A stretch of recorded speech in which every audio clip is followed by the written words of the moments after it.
అయితే ఇంతకుముందు మీరు చేసిన 'కొబ్బరి మట్టా' సినిమాలో కూడా యాక్చువల్‌గా ఒక ముగ్గురు తమ్ముళ్ళని పెంచే విధానం అదంతా ఉంది. బట్ అదంతా ఒక డిఫరెంట్ జోన్ ఫిల్మ్. అవును.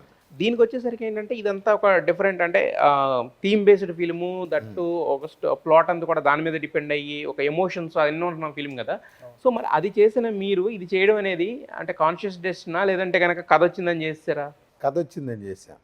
అంటే అది వేరు. అదంతా అంటే దాంట్లో నేను నా క్యారెక్టర్ పెద్దోడి క్యారెక్టర్. ఇంక పైన తల్లి, తండ్రి ఎవరికి ఉండరు. హ్మ్. హ్మ్. హ్మ్. వాళ్ళకుండరు, మనకుండరు. దీంట్లో అమ్మ, నాన్న, ఓ తమ్ముడు 2030లో ఒక మేనమామ. ఒక మేనమామ. మేనమామ. ఆహ్, ఆ ఫ్యామిలీ ఒక చిన్న సోడా కంపెనీ. దాని మీద జీవనోపాధి. కొంచెం ఇటు తల్లిదండ్రులను చూసుకునే బాధ్యత కలిగినటువంటి క్యారెక్టరు. ఇటు తమ్ముడి మీద కమాండింగ్ చేసే ఒక క్యారెక్టరు.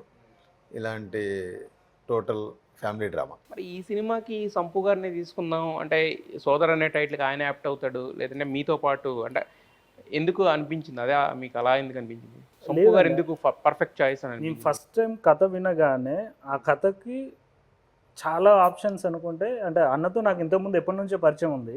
అన్నతో కలిసి ఒక సినిమా చేద్దామన్న ప్లాన్‌లో ఉన్నాను. సంపు అన్న అయితే ఈ క్యారెక్టర్ ప్రజెంట్ చేయడానికి 100% పక్కా ఉంటే జనాలు కూడా కొత్తగా ఎంజాయ్ చేస్తారు అన్న దాంట్లో వెళ్ళాము.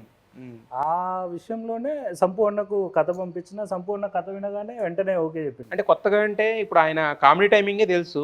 మరి దీంట్లో 'సోదర్' అనగానే కొంచెం ఎమోషనల్ చాలా ఎమోషనల్. టింజ్ ఉంది. అవును. మరి అంటే సర్ప్రైజ్ అవుతారనా? లేదంటే సర్ప్రైజ్ అవుతారండి. ఇప్పుడు ఒక యాక్టర్ ఎప్పుడైనా కూడా కొత్తగా ప్రజెంట్ అవ్వాలని చూస్తారు కదా! ఇది నేనైనా ఇప్పుడు అన్న నెక్స్ట్ ఏ ఫిలిమ్స్ చేసినా కూడా అదే చూస్తారు కదా! యెస్. యెస్. అన్న కొన్ని ఎమోషన్ సీన్స్ ఉంటాయి అన్నది. ఆ ఎమోషన్ సీన్స్ కంపల్సరీ అలా కనురెప్ప కొట్టకుండా చూస్తారు. చూస్తారు. నేనైతే 100% గ్యారంటీ చెప్తాను. రొమాంటిక్ స్టోరీ చేసినప్పుడు ఏంటంటే రొమాన్స్‌లో ఇప్పుడు హీరో, హీరోయిన్ మధ్య కెమిస్ట్రీ ఎంత అవసరమో రొమాన్స్‌లో కూడా కో యాక్టర్‌తో ఆ స్పేస్ అది కూడా అవసరం కదా! ఆ. సో, అంటే మీ ఇద్దరు రియల్ లైఫ్‌లో తెలియడం వలన మీ ఇద్దరి మధ్యన పండిందా? లేకపోతే ఎలా? అదొకటి. ఇప్పుడు సడన్‌గా భయ్యాకి నేను తెలియకపోయినా, నా గురించి భయ్యాకి తెలియకపోయినా హ్మ్. అంత ఉండేది కాకపోతుంది. బట్ మేము ఎప్పటినుంచో కాబట్టి నేను భయ్యా భయ్యా అంట, సంజయ్ అన్న అన్న అని పిలుస్తాడు. అది నాకు ప్లస్ అయిందని